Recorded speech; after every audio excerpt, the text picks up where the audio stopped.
Hello book lovers, कैसे हो आप लोग। आशा करता हूँ आप लोग बहुत ही ज़्यादा बढ़िया होंगे। आज जो किताब का मैं बुक रिव्यू करने वाला हूँ, ये किताब का नाम है प्रेस 9 फॉर अ क्राइम।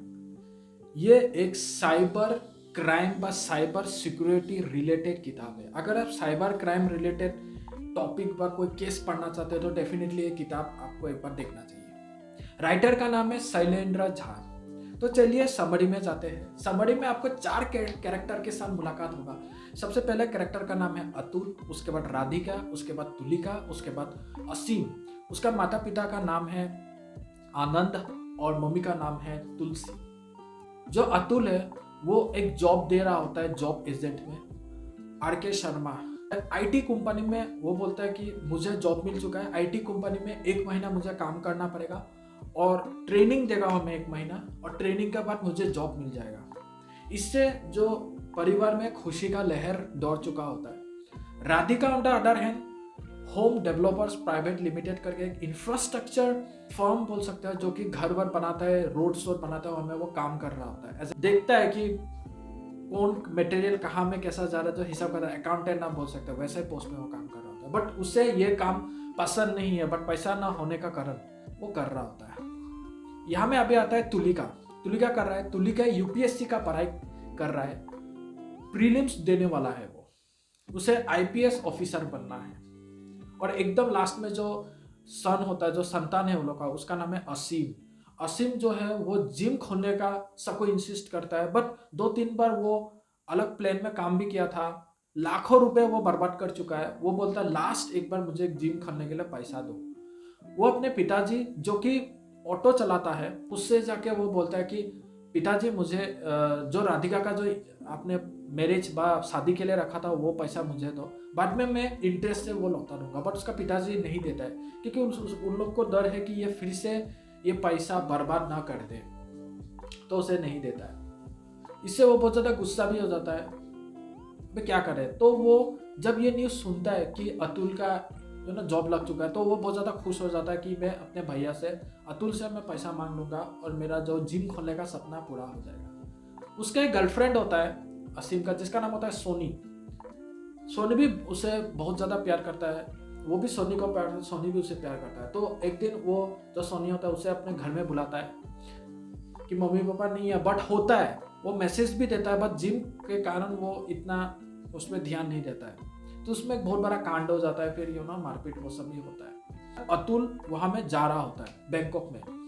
वो अपने एजेंट से बातचीत कर रहा होता है। एजेंट बोलता है कि कोई टेंशन मतलब, तुमको बैंकॉक में ट्रेनिंग देगा और हमें तुमको एक आईटी कंपनी में काम मिल जाएगा। ठीक है, वो बैंकॉक में जाता है, बैंकॉक में से उतरता है। उतरने का बहुत ज़्यादा एक्साइटेड होता है वो, सबको प्रणाम प्रणाम प्रणाम, माता को पिताजी को सबको बाय करके वो बैंकॉक में जाता है। एक्साइटमेंट भी होता है। वहाँ से उतरता है, उतरने का बाद वहाँ में देखता है बहुत बड़ा गाड़ी है, और वो लोग का एक बैनर होता है जिसमें उसको छोड़ के और 3 लोगों का नाम लिखा होता है, जिसका नाम होता है विकास, सुधाकर और माया, एक लड़की होता है। फिर वो चारों को वो जाके वो बोलता है हाँ मेरा नाम, ऐसा इंट्रोड्यूस करता है सब लोग। फिर वो हमें गाड़ी आता है, गाड़ी में वो लोग को बैठने के लिए बोलता है। वो गाड़ी में बैठता है, बैठ के वो लोग को आँख ब्लाइंड कर देता है, आँख में ये पट्टी मार देता है, जिससे वो लोग थोड़ा देर के लिए पैनिक हो जाता है। सुधाकर तो बोलता है कि आप क्यों ऐसा कर रहे हो, कुछ होगा। फिर वो बोलता है शायद कुछ नॉर्म होगा, अतुल इतना ध्यान नहीं देता है। जब वो अपना आँख खोलता है तो वो शॉकिंग स्टेट में चला जाता है, क्योंकि चारों तरफ बड़ा बड़ा फेंसिंग होता है और उनमें बहुत सारा कंप्यूटर होता है। बाद में जाके पता चलता है वो एक स्कैम है। स्कैम क्या है वो बता रहा हूँ। जो ऑनलाइन वीआईपी जो ट्रेडिंग होता है ना, कि आप लोग का हम लोग का वीआईपी ट्रेडिंग अकाउंट है, फॉलोअर से इसमें आप फॉलो कर लो, आपको करोड़पति बना देंगे। तो ऐसा स्कैम चल रहा होता है। वो लोग सबको बातचीत करके फुसला के अगर किसी के पास पैसा है या अगर कोई ट्रेडिंग कुछ चीज़ कर रहा है, वो लोग को फुसला के वो लोग ट्रैप करके वो लोग से पैसा लेने का बिजनेस कर रहा था। ये जब अतुल को पता चलता है तो अतुल बहुत ज़्यादा डर जाता है और बोलता है कि ये काम मैं नहीं करूँगा, जितना भी तुम लोग इंसिस्ट करो मैं करने वाला नहीं। वो बोलता है कि पासवर्ड और मेरा फ़ोन मेरे को दो, मैं अपने घर में जाना चाहता हूँ। बट वो लोग क्या होता है, उसको उठा के वो लोग का जो चीफ सिक्योरिटी गार्ड होता है हैवॉक, उसको उठा के किसके पास लेके जाता है, लोग का मैनेजर जो पूरा सिस्टम चला रहा होता है, इसका नाम होता है चू, मिस्टर चू।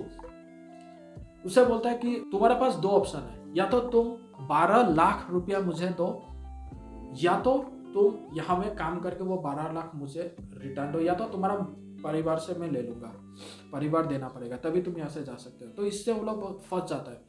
फिर वो 3 दिन होता है, वो खाना पीना एकदम छोड़ देता है, खाना भी नहीं खाता है। 3 दिन में क्या होता है, उसका पेट बहुत ज़्यादा दर्द करना आरम्भ कर देता है, क्योंकि कुछ खाया ना कुछ पिया, है ना, कुछ भी नहीं कर रहा है। तो वो उठ के वो बोलता है कि यार मेरे को तो रहना पड़ेगा, कुछ ना कुछ करेंगे। अब एक काम करता है, खा लेता है कुछ। तो वो जाके हैवॉक से बोलता है कि मुझको मैनेजर को एक बार अपॉइंटमेंट कराओ। हैवॉक उसको मैनेजर के पास लेके जाता है। मैनेजर से बोलता है ठीक है, मेरे को खाना पीना और नहाना है, वो चीज़ दो, जो चीज़ करना है आपको वो चीज़ मैं करके दूंगा। फिर वो काम करना और मैं आराम कर देता है। यह में क्या होता है, 3 दिन से फोन ना आने के कारण पूरा परिवार टेंशन में होता है। आनंद पूछता है सबको कि तुम लोग को पता है कि उसका फोन नंबर कहाँ गया है, क्या बात, क्योंकि आनंद ऑटो रिक्शा चलाता है, उसे कहाँ इतना पता चलेगा। असीम को सब लोग पूछता है। असीम भी बोलता है मेरे को भैया ने सिर्फ बोला कि बैंकॉक में जा रहा हूँ, कहाँ जा रहा हूँ, क्या कर रहा हूँ, फोन नंबर भी मेरे पास नहीं है। फोन भी लेके गया है, वो लोग ने ट्राई किया है उसे फोन करने का, बट फोन अनरीचेबल आ रहा था, क्योंकि इंटरनेशनल कॉल होता है ना, वहाँ में तो इंटरनेशनल कॉल जाएगा। तो इंटरनेशनल कॉल पैक भरा के भी फोन किया, फोन नहीं जा रहा है, मतलब स्विच ऑफ करके रख दिया उन्होंने। अनरीचेबल आ रहा है। तो वो लोग बहुत ज़्यादा टेंशन हो जाता है वो लोग। एक दिन क्या होता है कि जो अतुल होता है वो अच्छा से काम कर रहा है, तो वहाँ में क्या होता है, हफ्ते में एक बार नाइट पार्टी होता है, लोग का दिमाग को शांत करने के लिए, रिलैक्स करने के लिए। जो सबसे अच्छा काम करता है, जो पॉइंट्स सिस्टम होता है, जो पॉइंट ज़्यादा इनकम कर रहा है, उसे डांस पार्टी, डांस नाइट में वो लोग को रखा था। वहाँ में अनलिमिटेड ड्रग्स, अनलिमिटेड ड्रिंक्स और लड़कियाँ भी लोग को सप्लाई किया जाता है। तो वो लोग उस दिन पूरा एंजॉय कर रहा होता है अतुल। फट से वो देखता है कि एक मोबाइल नीचे पड़ा हुआ, तो मोबाइल को वो फट से निकल के, क्योंकि सब लोग थोड़ा पिया हुआ था, हैवॉक भी थोड़ा कहीं था, मैनेजर के पास था, तो वो आराम से निकल के एक बाथरूम होता है सिर्फ, वो वहाँ में चला जाता है। क्योंकि म्यूजिक इतना ज़्यादा लाउड था, वो पहले अपने जो छोटा भाई है उसको मिलाता है, फ़ोन मिला के वो फ़ोन करता है। छोटा भाई बोलता है कि इतना फ़ोन करो, कहाँ हो, सब लोग ठीक तो है सर। तो वो धीरे से वो बताता है कि मेरे साथ ऐसा हुआ है, मैं स्कैम में फंस चुका हूँ। फिर वो बोलता है तेरे को एक एड्रेस देता हूँ एजेंट का, वहाँ में जाके पूछ कि क्या करना है। तो वो एजेंट का एड्रेस व्हाट्सअप करके देता है। फिर जब निकल के आता है, उसके आगे सब कुछ डिलीट कर देता है। फिर वो ऑफिसर्स आके बोलता है कि तुम कहाँ थे, तुम्हारे हाथ में वो मोबाइल किसका है ना। तो वो बोलता है कि मैं एक बार अपने मम्मी पापा से बात करना चाहता हूँ, इसलिए मैंने मम्मी पापा से बात किया, मुझे बहुत याद आ रहा था वो लोग का। ये सुन के और भी गुस्सा हो जाता है मैनेजर, उससे बहुत मारपीट करता है, पेट में घुसा देता है, क्योंकि उसको मारता नहीं है, उसको सिर्फ टॉर्चर कर रहा होता है। फिर वो एक रूम देता है सबको, जिसमें ना विंडो नहीं है और वहाँ में रोशनी भी नहीं आता है, 4 दीवारी होता है, बहुत छोटा सा। वहाँ में हगना है, वहाँ में मुटना है, वहाँ में खाना खाना है, मतलब इतना बदतर हालत।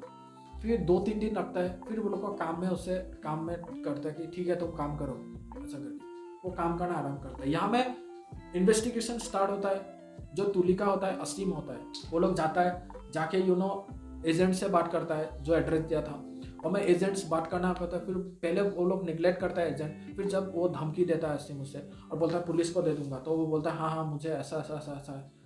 फिर वो बोलता है देखो मेरा सिर्फ काम है जॉब दिलाना, पार करना, हमें क्या हो रहा है मेरे को क्या पता है। बोलता है कि तुम्हारा पता है, तुमको छोड़ता हूँ, पुलिस में दे दूंगा। तो वो डर जाता है। फिर बोलता है अब भी एक काम का, अभी बात करके देखो कुछ क्या हो रहा है और क्या करना है, कैसे छुटा सकते हैं। तो वो लोग बात करता है एजेंट्स। बात करने के बाद पता चलता है कि वो लोग डिमांड कर रहा है 12 लाख रुपए। ऐसे जो शर्मा होता है वो कुछ पता नहीं है उसको, क्या करे क्या ना करे। वो लोग को पता था 12 लाख रुपए देना ही पड़ेगा, उससे कम नहीं होगा। ठीक है, तो ठीक है, वो लोग घर में आता है, सबको बताता है असीम। सबको लगता है कि असीम शायद जिम के लिए पैसा मांग रहा है। बाद में जाके बोलता है कि मैं अभी झूठ नहीं बोल रहा हूँ, आप जाके एजेंट से पूछ ले, तुलिका को भी पूछ लो। तुलिका बोला हाँ छोटा भाई ठीक ही बोल रहा है। तो सब लोग पैसा इकट्ठा करता है, राधिका भी इकट्ठा कर रहा है, सबको 7 लाख रुपये जमा होता है। 7 लाख रुपये जमा करके उसे दे देता है। वो जाके एजेंट्स को दे देता है। करना चाहिए था कुछ और, वो करता कुछ और है। क्योंकि वो ये होने का आगे वो पुलिस में भी जाता है, पुलिस में भी बोलता है, डीसीपी से भी उससे मुलाकात होता है। वहाँ में ना और एक कहानी चल रहा होता है हमें नीतीश कुमार का, नीलेश कुमार, उसके साथ भी स्कैम हो रहा होता है। उससे तो पैसा भी मांग लेता है वो लोग को ये भी पता चलता है कि म्यूचुअल फंड है क्या है, ये सब भी पता चलता है वो लोग को, पता नहीं कैसे। तो लोग मांगता है म्यूचुअल फंड, एफडी सब मांगता है। बट लास्ट में दे रहा होता है बट वो बच जाता है, क्योंकि वो पत्नी को बता देता है, पत्नी अपने भाई को बोलता है, तो भाई बोलता है कि ये एक स्कैम है मत दो, तो वो डिलीट करके नहीं देता है। बट वो एक जर्नलिस्ट होता है तो वो आर्टिकल एक लिख रहा होता है, ब्लॉग देता है। जब तुलिका सर्च कर रहा था कि ये कौन है कैसा है, क्योंकि पुलिस में जाता है, पुलिस भी इतना एडवांस नहीं हो चुका था, क्योंकि 2008-9 का यह बात है, तब साइबर क्राइम इतना भी एडवांस नहीं था। तो पुलिस भी हाथ उठा देता है कि ऐसा नहीं होगा, तुम लोग झूठ बोल रहे हो ऐसा। फिजिकल केस ही सॉल्व नहीं होता, ये तो डिजिटल केस था, है ना, डिजिटल स्कैमिंग केस था ये। सो वो लोग नलेश कुमार से मुलाकात करते हैं, वो लोग फ़ोन नंबर होता है वो आर्टिकल में, उसे फ़ोन करके नलेश कुमार बुलाता है कॉफ़ी में, नलेश कुमार से बात करता है। नलेश कुमार बोलता है नेक्स्ट टू इम्पॉसिबल है, क्योंकि वहाँ में बहुत सारा ऐसा रोका झोपड़ी होता है, और वहाँ में जो कंबोडिया जगह है वो बहुत ज़्यादा घना होता है, तो वहाँ में ट्रेस करना भी नेक्स्ट टू इम्पॉसिबल हो जाता है। और वहाँ का गवर्नमेंट भी इतना कोऑपरेटिव नहीं है, बहुत ज़्यादा करप्शन रिलेटेड है वो, तो नेक्स्ट टू इम्पॉसिबल है। ठीक है, मैं तभी भी डीसीपी से बात करके था, तो डीसीपी से वो लोग बात करते हैं मीटिंग, बट डीसीपी भी वो लोग को बोल देता है ठीक है मैं एफआईआर लिख लेता हूँ, बट मैं गारंटी नहीं दे सकता हूँ कि ये तुम लोग अपने भाई को मिलोगे या नहीं मिलोगे, अब तक वो जिंदा होगा भी ये भी कोई पता नहीं है। ठीक है, तभी भी केस चला रहा होगा, बट असीम बोलता है कि पुलिस भी हम लोग को गारंटी नहीं दे रहा है, तो हम लोग को कुछ ना कुछ करना पड़ेगा। सब लोग बोलते हैं तो करेगा क्या, तो हम लोग के पास अभी चारा नहीं है। तो एक दिमाग गेम खेलता है असीम। वो जो 7 लाख रुपया मैंने बताया ना, वो 7 लाख रुपया जेके आपको पढ़ने को मिलेगा कि वो जिम खोलने वाला है, क्योंकि उसका एक फ्रेंड होता है रवि के पास चला जाता है। रवि के पास जाने का वो सोनी से मुलाकात करता है, बोलता है कि मैं बहुत जल्दी आऊँगा, तुम टेंशन मत लो। फिर उसे कॉन्टैक्ट सब खत्म कर देता है। फिर वो ऐसा लगने लगता है कि वो शायद जिम खोलने वाला है, क्योंकि वो दिल्ली में चला जाता है। ऑन द अदर हैंड अभी राधिका क्या होता है, वो जो एक दिन क्या होता है, वो जब काम कर रहा होता है तो लोग का जो कलीग होता है बहुत सेक्सुअल हैरेस करता है उसे। तो सेक्सुअल हैरेस करने का कारण वो, उसका नाम होता है विशाल, उसे पूरा रगड़ देता है। और नेक्स्ट दिन उससे जो कंपनी का मालिक होता है वो बोलता है, उसे बुलाता है ईमेल में, तो वो जाता है रजिस्ट्रेशन लेटर लेके कि अभी तो मैं रजिस्ट्रेशन दे ही दूंगा और इतना नहीं हो रहा है मेरे से। बट वहाँ में मालिक नहीं होता, उसका बेटा होता है जयेश, जो कि यूएस से फाइनेंस का पढ़ाई करके, जो एमबीए होता है ना उसका पढ़ाई करके आया होता है। तो उस देख के उसे तारीफ करता है कि तुमने बहुत ब्रेव काम किया, ऐसा ऐसा वैसा ऐसा किया, तुम्हारा जैसा राउडी लेडी मुझे चाहिए। फिर अपना व्यथा भी सुनाता है कि मैं ये चीज़ मैं संभाल नहीं सकूँगा, इसलिए तुम्हारा हेल्प चाहिए, प्लीज़ तुम कोऑपरेट करो, तुम्हारा पैसा भी बढ़ा दिया जाएगा। फिर अधिका सोचता है अभी का जो सिचुएशन है चल रहा है, वो सिचुएशन में मैं छोड़ नहीं सकता, तो वो भी मान जाता ओके। फिर धीरे धीरे वो लोग के बीच में नज़दीकी आना स्टार्ट कर देते हैं। एक दिन क्या होता है, वो लोग का काम में चल रहा होता है, तो जब वो स्कैनिंग कर रहा होता है तब घोटाला, बहुत बड़ा घोटाला मालूम चलता है कि यार कुछ ना कुछ तो घोटाला हो रहा है। तो वो कॉन्ट्रैक्टर गौतम को बताता है। फिर कॉन्ट्रैक्टर गौतम ठीक से जॉब नहीं दे सकता होता है, मतलब वो सीमेंट व ईंट का डबल रेट लगा रहा होता है, बहुत करप्शन कर रहा होता है बीच में। तो उसे पकड़ के पुलिस में दे देता है ना। फिर गौतम बोलता है कि तुम्हें तो मैं छोड़ूंगा नहीं, तुम देखते रहो। बट जो राधिका बहुत राउडी होता है वो बोलता है देखा जाएगा, कोई बराबर नहीं, क्या करेगा तो कुछ नहीं कर सकेगा। फिर उस दिन के बाद नेक्स्ट दिन वो जब आता है राधिका, तो ऑफिस में आता है, तो ऑफिस में जयेश उसे बुलाता है। बुलाने के बाद उसे परमानेंट पोस्ट दे देता है प्रोजेक्ट मैनेजर का, क्योंकि बहुत ज़्यादा इम्प्रेस्ड हो जाता है सब लोग, और वो बहुत ज़्यादा नोबेल भी है, बहुत सालों से वो काम कर रहा है, इसलिए अभी उसका जो सैलरी था ट्रिपल हो जाता है। मतलब पहले अगर 10,000 इनकम करा, अभी उसका 30-35,000 सैलरी हो जाता है। तो वो सोचता है कि ठीक है, मैं कोई टेंशन नहीं। फिर धीरे धीरे वो लोग का नज़दीकियाँ बढ़ता है। एक दिन तो जयेश क्या होता है, उसे प्रपोज भी कर देता है। वो बोलता है, जो राधिका होता है जयेश को बोलता है कि अभी मैं शादी करने का लायक नहीं हूँ, मूड नहीं है, बाद में देखा जाएगा क्या करते हैं। ओके, यहाँ में क्या होता है, जो असीम बैंकॉक में चला गया होता है, हाँ असीम जिम नहीं खोलता है, बैंकॉक में चला गया था। बैंकॉक में जाके उसके आगे क्या होता है, वो जो एजेंट होता है उसे बात करता है, उससे किडनैप कर देता है। किडनैप करके एक घर में लेके जाता है, घर में लेके उसे टॉर्चर करता है। टॉर्चर करने के बाद रवि से मिलके और बोलता है कि अगर तुमने कुछ नहीं किया पैसा से रिलेटेड, तुम्हारा बेटा भी है बेटी भी है, हमें जाता है, हम लोग को पता है, वो लोग हम लोग मैं मार दूंगा, ऐसा उसको धमकी देता है। एजेंट डर जाता है, फिर से वो फ़ोन करता है। फ़ोन का बहुत आधा घंटा बात करने के बाद 7 लाख में वो मान जाता है। इसमें और एक ट्विस्ट देखने को मिलेगा, वो मैं भी बताता हूँ। फिर 7 लाख रुपया लेके वो चला जाता है बैंकॉक। बैंकॉक में जाने के बाद अतुल बोल देता है कि अतुल को छोड़ दिया, तो अतुल होता है, उसके बाद 3 और बंदा होता है, बट वो पहचान जाता है ये अतुल है। अतुल को बुलाता है, हार्ड वर्क करता है, करने के बाद वो लोग से बोलता है कि पासपोर्ट दो, क्योंकि पासपोर्ट नहीं होने से वो नहीं जान सकेगा। तो हमें जाकर टिकट विकेट करा के अतुल को देता है। कुछ पैसा होता है उसके, जो बैंक लेके आया था वो पूरा पैसा उसे दे देता है अतुल को, और अपना मोबाइल फ़ोन दे देता है। अतुल को कुछ समझ में नहीं आता है, क्योंकि वो जा रहा होता है, वो सोचता है चलो जाते हैं। फिर बाद में जब घूम के देखता है तो वो शॉक हो जाता है, क्योंकि वो जो असीम होता है अपोजिट डायरेक्शन में जा रहा होता है, वो लोग का गैंग मेंबर के पास जा रहा होता है, वो लोग का गाड़ी में। फिर वो गाड़ी में उठता है, गाड़ी में उठ के वो भाग के चला जाता है। ये देख के अतुल शॉकिंग स्टेट में चला जाता है, क्योंकि उसने 7 लाख रुपया दिया, बाकी जितना भी पैसा है वो उसने अपना को कुर्बान कर दिया अपने बड़ा भाई के लिए, एक्सचेंज कर लिया। मतलब ये चीज़ सोच के अतुल बहुत शॉकिंग स्टेट में चला जाता है।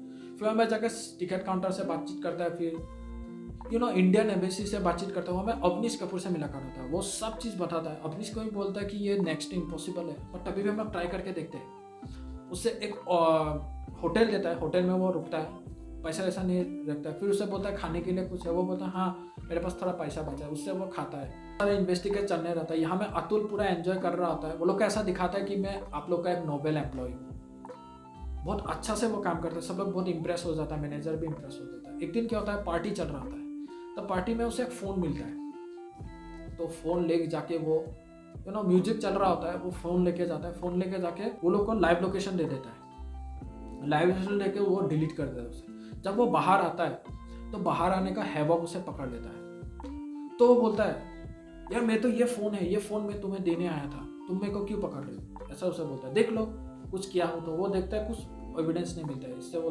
हैवॉक चिल हो जाता है कि यार नहीं, क्योंकि उसे लगना चाहता है इसका बड़ा भाई जैसा है, इसने भी तो वो नहीं किया है, क्योंकि बार बार ये चीज़ रिपीट होने से वो लोग का खतरा हो सकता है ना, जो अड्डा का। तो वो लोकेशन जब अतुल को मिलता है वो भागा जाता है रात को 2 बजे। अवनीश कपूर जो कि एम्बेसी में काम करता था, अवनीश कपूर से भागा जाता है। अवनीश कपूर भी बोलता है कि ठीक है मैं आ रहा हूँ। फिर वो लोग पूरा बैटालियन लेके कंबोडिया पुलिस के पूरा वो लोग का वहाँ में जाता है। बट वो लोग का गैंग मेंबर को पता चल जाता है कि हमें रेड होने वाला है। फिर वो लोग जब हमें जाता है, सब लोग देखते हैं, सब लोग खाली है, कंप्यूटर कोई बंदा भी नहीं। वो थोड़ा आइडिया लगाता है कुछ ना कुछ तो करना पड़ेगा। तो जंगल से जा रहा होता है, ओके, वो लोग का गाड़ी एकदम पीछे। तो वो अंताक्षरी खेलते चलो मैं तेरा हीरो ऐसा गाना गाता है। फिर वैसा हैवॉक बोलता है चुपचाप बैठ जाओ नहीं तो रगड़ दिया जाएगा। गार्ड में जाता है, गार्ड को वो बोलता है मैं एक जोक सुनाऊं। वो मतलब जोक सुनाने में एक्सपर्ट था, बहुत हंसी वाला जोक सुनाता था। गार्ड बोलता है एक जोक सुना, मैं बोलता ठीक है जोक सुनाता। और उसे जोक सुना एक गार्ड को लगता है कि यार उसका जो स्टन गन ना निकला हुआ था, तो फट से स्टन गन निकला है। जब तक गार्ड उसे पता है, गार्ड को यहाँ में लगा देता है और मुंह बंद कर देता है, जिससे गार्ड बेहोश हो जाता है। और माहौल पूरा अंधेरा था, तो किसी को पता भी नहीं चलता क्या हुआ, क्योंकि जो हैवॉक होता है वो ड्राइवर के सामने बैठा हुआ होता है, एकदम आगे वाला सीट में। तो उसके पास जाके फिर मैं तेरा हीरो। फिर जब वो स्टन गन उसे लगाने जाता है तो हैवॉक को पता चलता है, उसका हाथ को पकड़ लेता है, और राइट हैंड उसका गर्दन को पकड़ लेता है, और जो लेफ्ट हैंड उसका स्टन गन लेने को मतलब के लिए वो जाता है। तो जब स्टन गन लेने का आगे उसे लगा देता है जो असीम होता है। फिर हमें एक बहुत एडवेंचरस जर्नी दिखाई देता है। वो हमें सब लोग भाग रहे हैं, जंगल में भाग रहे हैं, कैसे वो लोग को एक एक करके मारता है, कैसे हैवॉक को उसने खत्म किया, ये चीज़ सबको पता चलेगा। फिर वो लोग भाग भाग के 12-13 लोग होता है, वो लोग भाग भाग के एक गांव में चला जाता है। मॉर्निंग होता है, सब लोग पुलिस को फ़ोन कर देता है। पुलिस आके वो लोग को चेक करता है कि भाई कुछ डॉक्यूमेंट है। वो लोग के पास तो पासपोर्ट कुछ नहीं होता है, वो लोग जेल में कर देता है। फिर इस ऑन द अदर हैंड यहाँ पे पूरा इन्वेस्टिगेट चल रहा होता है, क्या हुआ क्या नहीं हुआ, बट कुछ पता नहीं चलता है। इससे अतुल बहुत टेंशन स्टेट में चला जाता है, क्या हुआ क्या नहीं हुआ। फिर वो लोग जैसा जैसा करके 2-3 दिन का बाद फ़ोन आता है अतुल को। फिर बोलता है कि मैं यहाँ में हूँ, ऐसा है, तुम जितना जल्दी हो हमें आओ। फिर अवनी जाके बोलता है कि उसने अपने आप को नहीं 12-13 लोगों को बचाया। फिर हमें जाके वो लोग को रेस्क्यू किया जाता है।